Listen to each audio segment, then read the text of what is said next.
जय माता दी। नवरात्रि का यह पावन पर्व केवल एक त्योहार नहीं, यह आत्मा की जागृत का समय है। यह वो क्षण है जब हम अपने भीतर की छुपी शक्ति को पहचानते हैं। और आज नवरात्रि के दूसरे दिन हम वंदन करते हैं तप, त्याग और अटूट संकल्प की देवी माँ ब्रह्मचारिणी का। माँ ब्रह्मचारिणी एक ऐसा स्वरूप जो शांति का सागर है, जो साधना की पराकाष्ठा है। माँ श्वेत वस्त्र धारण किए हुए हैं, उनके चेहरे पर अद्भुत तेज है और जो हजारों वर्षों की तपस्या का परिणाम है। उनके दाहिने हाथ में है जपमाला, जो हमें सिखाती है कि निरंतर प्रयास ही सफल की कुंजी है। और बाएं हाथ में है कमंडल, जो ज्ञान, शुद्धता और जीवन का प्रतीक है। माँ का यह स्वरूप हमें सिखाता है कि सच्ची शक्ति बाहरी नहीं, अंदर से आती है। बहुत समय पहले जब माँ ने हिमालय के घर जन्म लिया, तब वे थी पार्वती।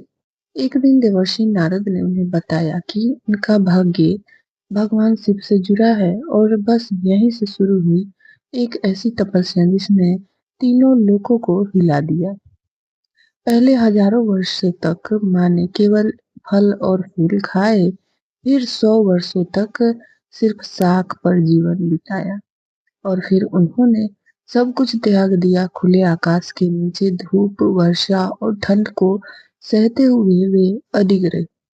इतना ही नहीं, उन्होंने सूखे बेलपत्र खाए और अंत में उसे भी त्याग दिया।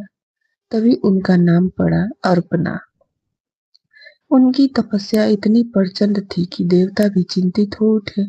तब ब्रह्मा जी प्रकट हुए और कहा, हे देवी, आपकी तपस्या अतुलनीय है, आपकी इच्छा अवश्य पूर्ण होगी। और अंततः माँ को भगवान शिव पति रूप में प्राप्त हुए।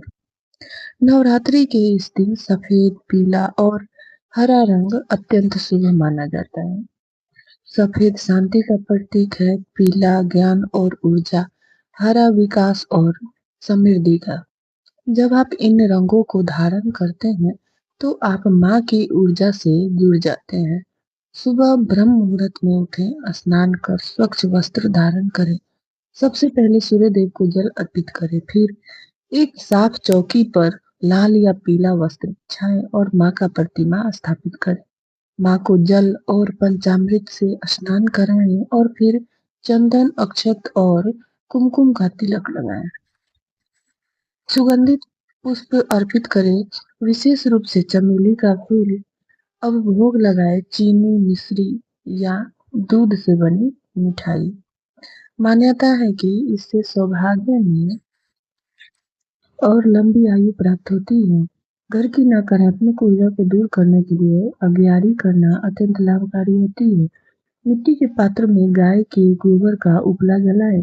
जब वह सुलग जाए तो उसमें कपूर, घी, लौंग और हवन सामग्री डालें।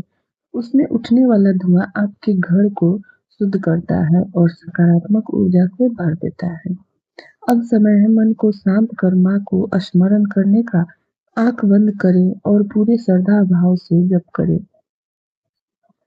ह्रीं श्रीं अंबिकाय नमः।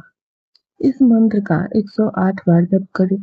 हर मंत्र के साथ आपका मन और अधिक शुद्ध हो जाता है। नवरात्रि में कन्याओं को देवी का स्वरूप माना जाता है।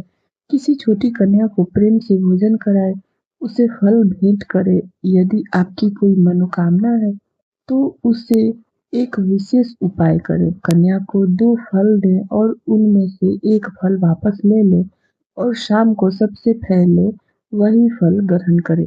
मान्यता है कि इससे मनोकामना अवश्य पूर्ण होती है।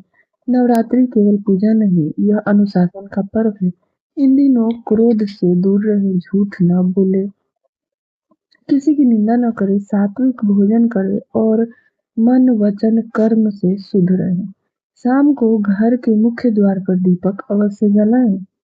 जो भक्त माँ ब्रह्मचारिणी की पूजा करता है, उसे जीवन में धैर्य मिलता है, आत्मविश्वास बढ़ता है, मानसिक शांति मिलती है और कठिन परिस्थितियों से लड़ने की शक्ति मिलती है।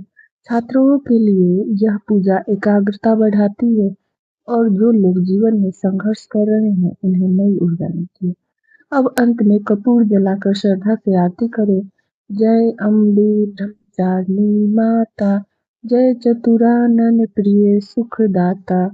पूजा के अंत में हाथ जोड़कर कहें, हे माँ, मैं मंत्र, क्रिया और भक्ति से हीन हूँ, फिर भी मेरी पूजा को स्वीकार करें और अपनी कृपा दृष्टि बनाए रखें।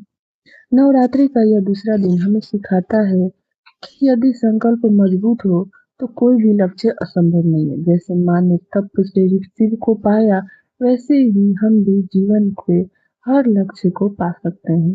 बस श्रद्धा, संयम और विश्वास होना चाहिए। जय माता दी।